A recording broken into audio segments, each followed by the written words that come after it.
If you're a creative entrepreneur trying to win a grant, get a commission, or get presented, here are 5 steps you can use to pitch your projects and land that opportunity. My name is Maria Finkelmeyer. I'm a percussionist, a composer, an artist, and professor of music business at Berklee College of Music. These are the steps that I've used to pitch projects that have landed me career-defining opportunities like these.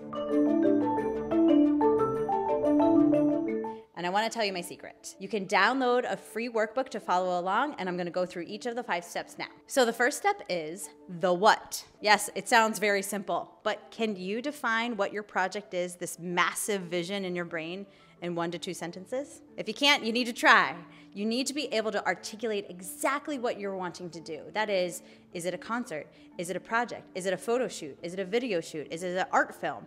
1 to 2 sentences. So often people really skip the what and go directly to why you want that thing to exist. I think that this city needs more outdoor music concerts. Okay, well that's great, but I don't know that you're pitching me a music concert. So it doesn't matter what the why is without knowing exactly what you're trying to pitch. So the second step in how to pitch your projects is articulate exactly who that project is for. Exactly who is going to engage in this work. Is that for a video shoot for a specific organization? Is that a public art sculpture that is meant to illuminate a narrative of a specific community? Who is that project for? The next step is, now here's where you get to tell your story. Why? Why is this project needed? Why does that community need to engage? Why you also? Right? Because a lot of these projects, you're going to bring your unique touch and your unique voice to them, and you are as important as the what itself. So this is the time in which you get to talk about yourself and why that project is needed in that moment for that community by you. The next step, the 4th step, is trust me. So this is where you flex a little bit. You talk about your credentials. You talk about what you've done in the past that have led you to that moment, that have led you to that idea, to understanding who it's for, to understanding why it's needed, and why that potential funder, why that potential presenter or commissioner should trust you and should work with you. And then the last one is, all right, so you have their trust. You have talked about this vision, you've created this maybe wonderful grant proposal.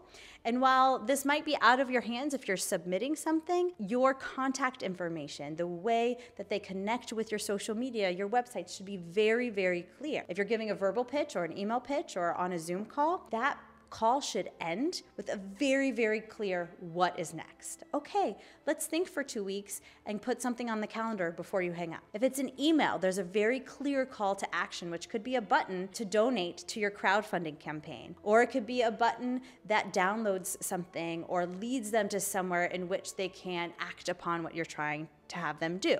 But never leave a pitch, a conversation, or an application without a very clear way to follow up. So you're going to need to articulate these 5 steps in a variety of forms. Sometimes it'll be a grant proposal, sometimes it'll be an email, sometimes a Zoom call, sometimes presenting in a formal fashion. And in all of these circumstances, specifically when you're speaking eye to eye, 1-to-1, or 1-to-many with people, I want you always to be thinking about the performing mindset. So the performing mindset is the glue that brings all of these steps together. It is going into that conversation, that expression, that phone call, that writing session saying, I'm inviting this audience into my vision. I'm trying to connect and build bridges between my vision and to the listener themselves. So I understand who that listener is. I understand what that listener is coming to the table with, and therefore I am articulating my language. I'm articulating how I'm laying out my idea to really connect with them. If you're a performing artist, you are practicing your performing artistry all the time. You are going into dance rehearsals, you're going into music rehearsals, you're rehearsing lines with fellow actors, and you're really focused on embodying a character, blending, or being in sync with other performers. It's the same thing when you're trying to perform a pitch, when you're trying to express and bring people into that vision. The same type of understanding of synchronicity, of blending, and of embodying that character that is an artist creating an idea and bringing an idea to the table. So all of those kind of facets that you are rehearsing in this artistic space are very, very aligned with performing in this entrepreneurial space. So can you find the connections in your own practice? And can you also approach rehearsing and preparing for your pitches in the same way you would rehearse and prepare for any sort of performing arts moment? So I believe if you go through all of these steps and you really embody the performing mindset in your practice, you're well on your way to getting those opportunities that you're really envisioning. Keep practicing, keep working. I have a workbook that's free for you to download at the link below to keep supporting your artistic practice.